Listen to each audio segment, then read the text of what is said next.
Assalamualaikum warahmatullahi wabarakatuh. Waalaikumsalam. Kami panjatkan puji dan syukur kepada Allah Subhanahu wa Ta'ala karena atas izin, berkat, dan rahmatnya kami dapat menyelesaikan tugas pada hari ini. Dan juga kami mengucapkan terima kasih kepada Ibu Syarif Fitrah MPD yang sudah memberikan kami kesempatan untuk presentasi pada hari ini. Adapun topik utama pada malam ini adalah keterampilan dasar konseling yang di dalamnya kami membahas topik tentang directing, konfrontasi, menyimpulkan, dan fokus. Baik, untuk materi pertama adapun dari kelompok kami yaitu ada Kamila Hidayat, Dini Septiani, dan Alifa Nur Aida. Untuk materi pertama akan dijelaskan oleh saya. Baik, keterampilan directing ini agar konseling melakukan sesuatu yang menginterpretasi perasaannya dan menjadi langkah awal dalam membuka komunikasi yang aktif dalam kegiatan konseling.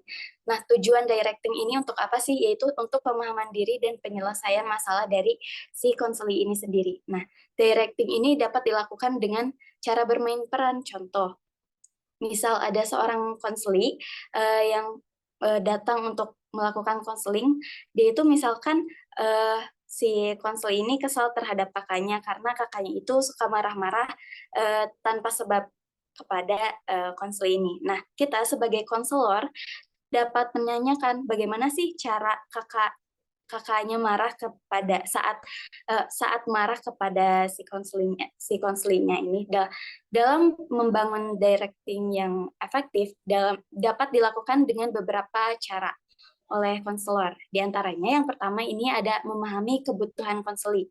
Seorang konselor harus memahami inti dan cara mendalam terkait pemahaman secara mendalam terkait permasalahan yang dialami dan apa yang dibutuhkan oleh konseling. Dengan cara apa? Dengan cara mendengarkan penuh empati agar dapat memahami perspektif dari konseling saat konseling menceritakan permasalahannya. Nah, artinya dengan emosi yang stabil, empati, dan fokus, seorang konselor dapat mengerti inti dari permasalahan konseling dan apa yang dibutuhkan. Lalu selanjutnya ada membuat tujuan bersama. Nah, kegiatan konseling ini pastinya membutuhkan tujuan yang dibuat antara konselor maupun konseli yang diukur secara realistis. Contohnya, ada anak yang kebingungan terkait pemilihan jurusan. Nah, sebagai konselor, kita harus melihat secara realistis apakah siswa ini mampu atau mempunyai bakat di jurusan tersebut atau kalau misalkan tidak, lebih baik kita sebagai konselor itu realistis dan direkomendasikan kepada jurusan lain dengan persetujuan dari siswa tersebut pastinya. Lalu yang ketiga ada komunikasi yang terbuka. Nah, komunikasi ini harus membangun komunikasi dua arah yang jujur, terbuka terhadap permasalahan. Nah, konselor ini pastinya bertugas untuk membantu konseli agar bebas untuk mengungkapkan pemikiran dan perasaan mereka. Contohnya, kita tuh harus menanyakan pertanyaan-pertanyaan yang terbuka, semisal, kalau kamu sakit hati, apakah boleh diceritakan kamu sakit hati karena apa? Terus apakah ada ucapan yang dari orang tersebut yang membuat kamu sakit hati? Dengan begitu, si konseli akan bercerita dengan sendirinya, akan secara tidak langsung dia itu terbuka terhadap konselor. Berbeda halnya kalau misal kita, oh kamu sakit hati ya? Iya. Nah itu seperti pertanyaan-pertanyaan tertutup yang membuat konseli ini tidak bercerita secara seterusnya gitu. Nah, yang keempat ada keterlibatan yang aktif, yaitu membangun diskusi dan komunikasi dua arah yang efektif bertujuan untuk menemukan problem solving dari konseli sendiri dan membiarkan konseli untuk mengambil keputusannya sendiri. Dari konseli, artinya dari konseli maupun konselor, ini jangan ada satu sisi yang pasif. Seorang konselor pastinya harus aktif dan berempati untuk bertanya untuk apa tujuannya, untuk menggali permasalahan konseli dan apa sih perspektif permasalahan dari si konseli ini. Dan konseli juga dalam kegiatan konseling ini pastinya harus dalam keadaan siap untuk terbuka kepada konselor. Lalu yang kelima, ada fleksibilitas. Nah, fleksibilitas ini pastinya konselor harus mampu untuk bersikap fleksibel dan merespon perubahan emosi dan kebutuhan yang muncul pada konseli. Contohnya, kalau konseli yang tadinya bercerita suatu kebahagiaan tiba-tiba sedih. Nah, kita sebagai konselor harus mengikuti alur emosi konseli dengan stabil. Jangan terlalu terbawa arus dari emosi konseli. Lalu ada menghindari kesan otoriter. Nah, yang dimaksud menghindari kesan otoriter ini adalah berikan saran atau opsi yang mendukung sikap yang positif. Contohnya, kita tuh harus mengembalikan keputusan akhir kepada konseli itu sendiri. Lalu kegiatan dilakukan dengan positif. Nah, kegiatan ini memberikan suatu umpan balik atau feedback yang positif kepada konseli sebagai bentuk memberikan dukungan. Contohnya, jangan terlalu fokus kepada permasalahan, jangan terlalu berkutat kepada permasalahan dari si konseli. Ada baiknya kita memberikan feedback yang positif kepada konseli ini. Misalnya dalam kata-kata semisal, kalau kalaupun kamu sedang dalam kondisi terpuruk seperti ini, tapi kamu hebat loh, sudah bisa menahan untuk tidak melakukan hal-hal negatif yang bisa membuat kamu rugi, semisal gitu.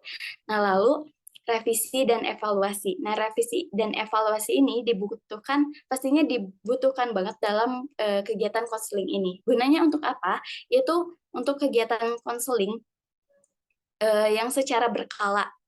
Nah, itu tujuan revisi ini adalah menyesuaikan dengan kondisi dan kebutuhan konseli. Contoh, kalau misalkan konseling dilakukan di dalam beberapa sesi dalam setiap minggu itu, pastinya ada suatu perubahan-perubahan dari konseli sendiri yang harus kita evaluasi gitu, dari tiap minggunya. Lalu yaitu yang terakhir ada keterlibatan dalam mengambil keputusan. Nah, pengambilan keputusan ini pastinya yang tadi disebutkan, pengambilan keputusan akhir ini dikembalikan kepada pihak konseli. Selanjutnya akan dijelaskan oleh teman saya. Di sini saya akan memaparkan tentang menyimpulkan sementara. Jadi menyimpulkan sementara ini merupakan keterampilan dasar dari konseling. Nah, menyimpulkan sementara ini tuh kemampuan seorang konselor untuk merangkum informasi yang telah diberikan oleh konseli selama proses konseling berlangsung. Nah, menyimpulkan sementara ini tentu sebuah pengungkapan kembali kata-kata yang konseli bicarakan oleh konselor, kayak menginterpretasikan atau menafsirkan ulang kembali bahwa kayak menanyakan, meng-cross check bahwa apa yang didapatkan konselor itu sesuai dengan apa yang memang disampaikan oleh konseli tersebut. Nah, di sini kan menyimpulkan sementara adalah sebuah proses konselor untuk memberikan interpretasi terhadap apa yang telah dibicarakan ke konseli selama sesi konseling. Nah, jadi ya interpretasi ini tuh dapat berupa pemahaman seorang konselornya terhadap masalah-masalah klien, penyebab masalah klien itu apa, dan kayak kayak memungkinkan untuk mencari potensi solusi yang dapat dilakukan oleh klien. Memang kan solusi itu bakal diambilnya oleh klien, pada akhirnya keputusannya berada di klien. Tapi kita sebagai konselor tentu kayak tidak bisa, misalkan si konselnya itu stuck, tidak bisa memikirkan menemukan solusi, pasti kita juga setidaknya membantu memberikan beberapa pilihan dan yang akhirnya akan ditentukan oleh konselinya. Nah, menyimpulkan sementara ini itu dilakukan untuk membantu klien atau konseli itu untuk lebih memahami dirinya dan masalah yang memang sedang dialaminya gitu. Selain itu juga si menyimpulkan sementara ini tuh dapat membantu konseli untuk melihat masalahnya itu dalam berbagai perspektif gitu. Karena kan nanti kita sebagai konselor menafsirkan apa yang telah kita dengar dari konseli gitu, dari sudut pandang yang mungkin konseli itu tidak melihat itu gitu. Nah, di sini ada dalam buku konseling individual Profesor Sofyan, ada eh, Dr. Sofyan ini tuh menjelaskan bahwa menyimpulkan sementara ini dapat dilakukan dengan cara sebagai berikut. Yang pertama adalah konselor memberikan ringkasan yang singkat terhadap apa yang telah dibicarakan oleh konseli selama proses konseling berlangsung. Di sini tuh jadi konseling itu seorang konselor itu memberi kayak, oh jadi meringkas kayak bahwa kita tuh mengerti dan paham apa yang dibicarakan oleh konselor gitu. Kemudian ada konselor memberikan interpretasi terhadap apa yang dibicarakan klien. Interpretasi di sini seperti tadi sudah dijelaskan bahwa interpretasi di sini itu adalah menafsirkan ulang kayak eh, oh jadi ibu itu sedang merasakan begini begini begini ya. Jadi kayak memvalidasi perasaan yang dirasakan oleh konseli kembali gitu. Konselor itu memberikan umpan balik terhadap apa yang dibicarakan. Konselor memberikan umpan konselor memberikan umpan balik kepada klien mengenai interpretasinya. Jadi tentu kan maksudnya juga kita sebagai konselor nanti misal kayak dalam menyimpulkan sementara ini pasti akan bertanya tentang kayak bener nggak sih yang masalah yang ibu hadapi itu kayak seperti ini dia kan seorang konselor juga akan memberikan feedback bahwa ya benar atau misalnya menurut pandangan ibunya tidak tidak sesuai atau enggak apa gitu kan. Jadi agar si proses konseling ini tuh berjalan secara efektif dan berjalan tidak melenceng kemana-mana gitu. Nah, ada di menyimpulkan sementara ini itu memiliki tujuan yang apa di antaranya itu ada memberikan kesempatan kepada konseli untuk memperoleh feedback dari hasil pembicaraan sehingga konseli itu dapat mengetahui bahwa eh, si proses konseling ini tuh terus berjalan maju gitu. Masih apa nyambung ke hal yang tadi memberikan feedback bahwa kayak apa feedback dari hasil pembicaraan itu merupakan salah satu sebuah hal yang penting dalam proses konseling itu membantu konseling kayak mm, apa mengetahui bahwa proses konselingnya itu ya berjalan dengan baik gitu. Jadi bisa juga kayak apa bisa meyakinkan si konseli itu bahwa konselingnya itu dapat berjalan dengan baik gitu. Kemudian tujuan dari menyimpulkan sementara yang kedua ini adalah untuk kayak menyimpulkan hal-hal yang telah dibicarakan. Kan menyimpulkan hal-hal yang dibicarakan secara efektif itu kan merangkum poin-poin yang emang pokok-pokok dari pembicaraan yang konseli katakan gitu. Dan itu bisa membantu untuk memastikan pemahaman pemahaman kita dan memudahkan nanti apa refleksi baik bagi kita sebagai konselor maupun konseli gitu. Nah, kemudian ada tujuannya untuk meningkatkan kualitas diskusi dari kualitas proses konseling tersebut gitu. Nah, jadi tujuan ini itu untuk meningkatkan kualitas diskusi yang menekankan pentingnya interaksi yang efektif di antara konselor dan juga konseli. Nah, dengan memberikan ruang untuk feedback dan kayak uh, memfokuskan hal-hal yang telah dibicarakan dia kayak menulis poin-poinnya dan kayak lebih ke fokus menurut uh, apa membicarakan kayak hal yang ini gitu. Nah, kualitas diskusi ini tuh jadi kalau misalnya memang apa namanya tuh ya kalau meningkatkan kualitas diskusi itu dapat menciptakan lingkungan yang lebih mendukung lagi gitu kayak misalnya buah kita tuh ya memang ada untuk konseli gitu. Nah kemudian ada tujuan itu memperjelas fokus pada saat wawancara konseli.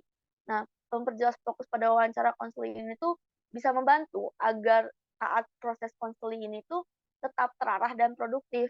Nah dengan menetapkan fokus, konselor itu dapat membimbing pembicaraan agar ya sesuai dengan tujuan dari si konseli itu memastikan efektivitas untuk mencapai hasil konseling yang baik dan efektif gitu. Jadi pada intinya menyimpulkan sementara ini itu adalah sebuah proses yang penting dalam proses konseling individual terutamanya. Dengan menyimpulkan sementara ini itu konselor dapat membantu klien untuk memahami dirinya sendiri, masalah apa yang dihadapinya serta konseli dapat membantu menemukan masalah yang tepat, mengarahkannya mungkin karena keputusan akhirnya berada di tangan konseli. Nah, dengan menggunakan keterampilan menyimpulkan sementara ini tuh konselor dapat membangun hubungan yang lebih kuat juga dengan konseli dan memastikan bahwa pemahaman yang didapat oleh konselor itu tepat dan searah dan membantu mengarahkan proses konseling menuju pemecahan masalah eh, dari si konselinya tersebut. Baik, mungkin cukup sekian dilanjutkan oleh teman saya. Oke, selanjutnya ada teknik konfrontasi. Teknik teknik konseling konfrontasi merupakan teknik konseling yang digunakan oleh konselor untuk membantu konseli menyadari adanya perbedaan antara kata dan bahasa tubuh, tingkah laku atau perasaan yang dimunculkan. Uh, uh, teknik konfrontasi bertujuan untuk mendorong konseli mengungkapkan diri dengan jujur, meningkatkan potensi konseli dan membuat konseli sadar dengan diskrepansi atau ketidaksesuaian, konflik dan atau kontradiksi dalam dirinya. Nah, teknik konfrontasi ini uh, membantu konselor untuk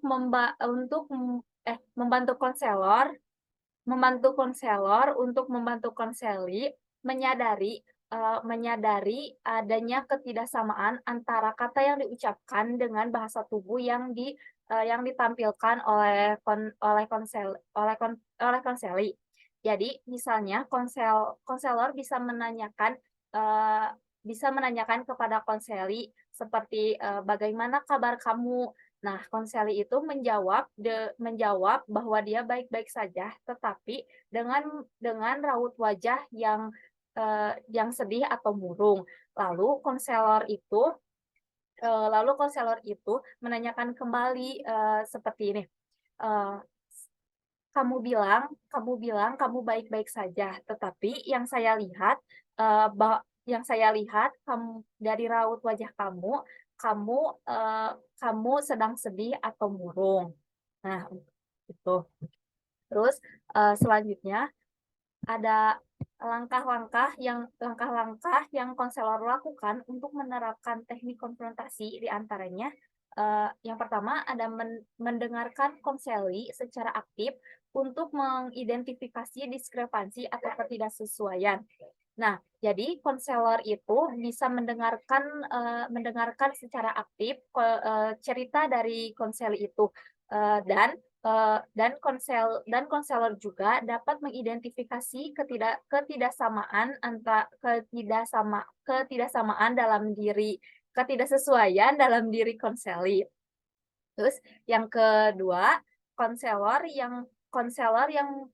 yang profesional dapat mengklarifikasi berbagai macam diskrepansi atau ketidaksesuaian konseli.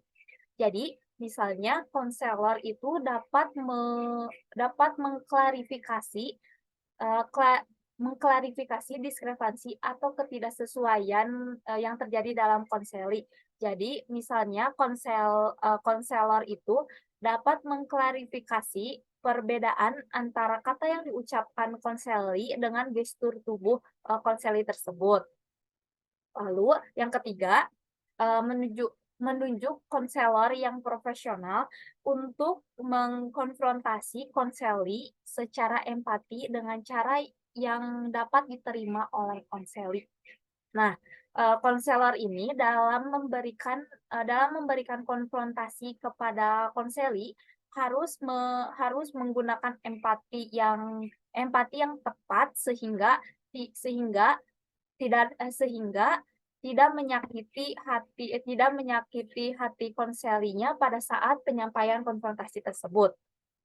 Terus yang selanjutnya melibatkan pengamatan dan pengevaluasian efektivitas konfrontasi dengan menggunakan skala evaluasi konfrontasi, yaitu client change scale atau skala perubahan konseli.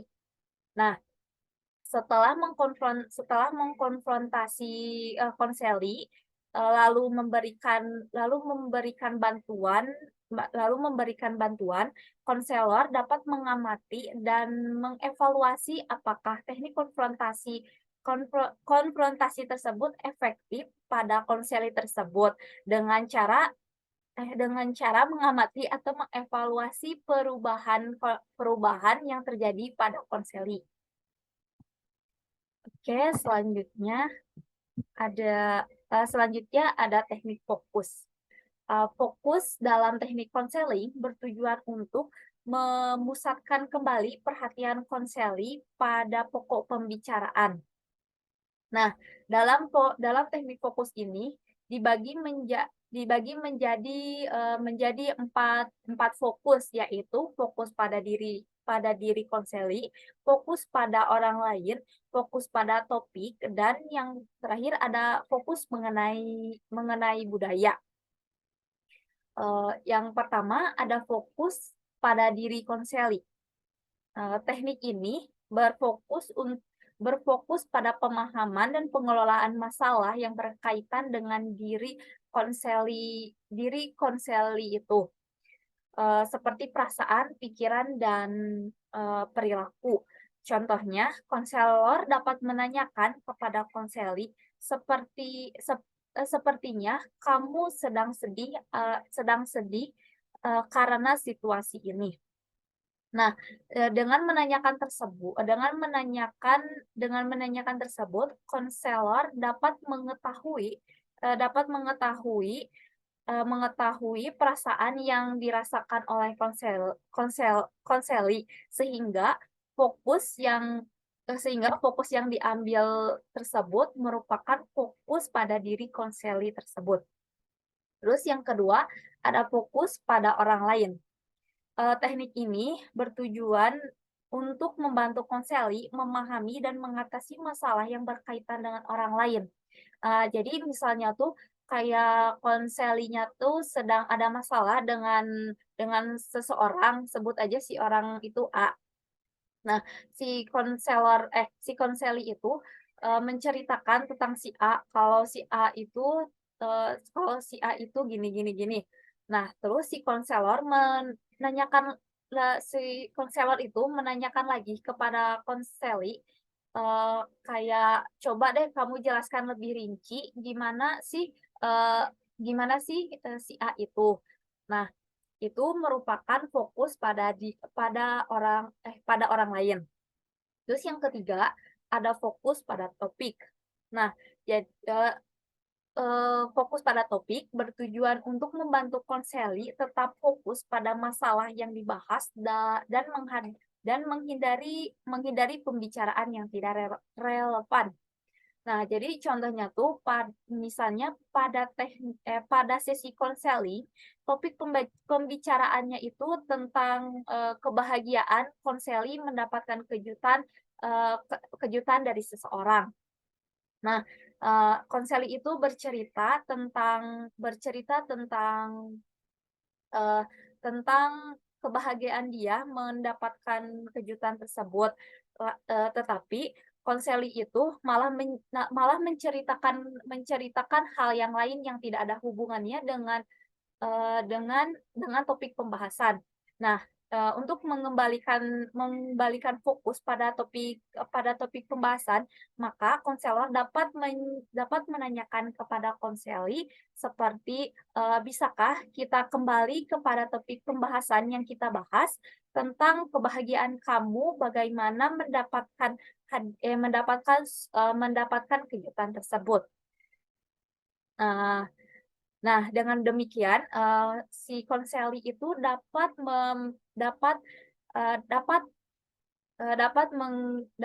fokus kembali kepada topik pembahasan. Terus yang terakhir ada fokus mengenai budaya.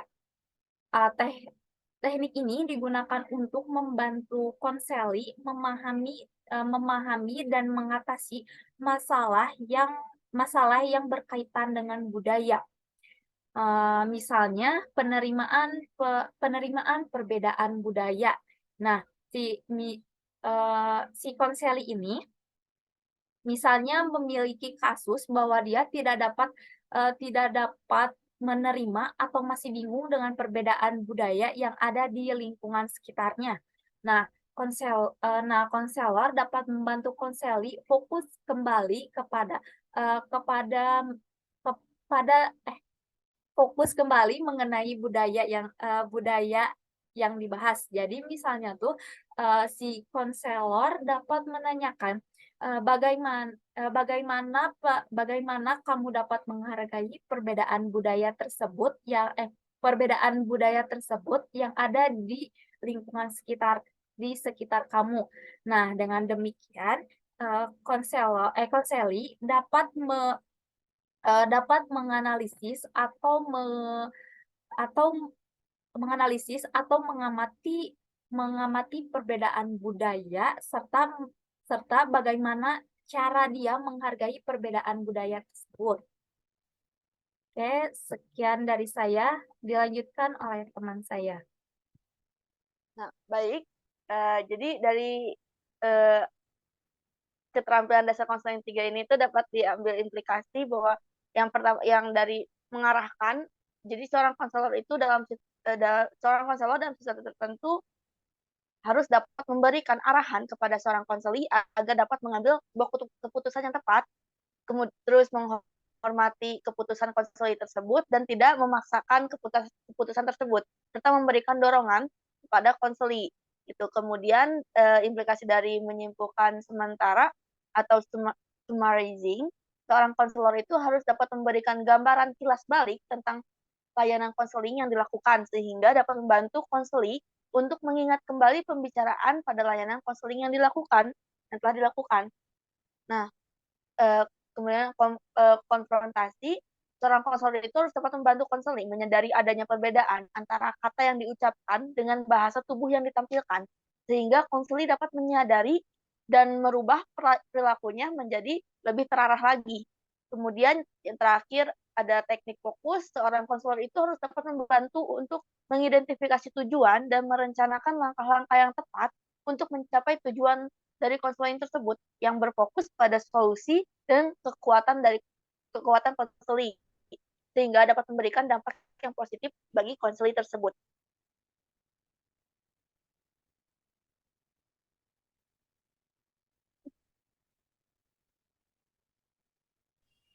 Demikian yang dapat kelompok kami sampaikan. Mohon maaf bila ada kata yang kurang berkenan.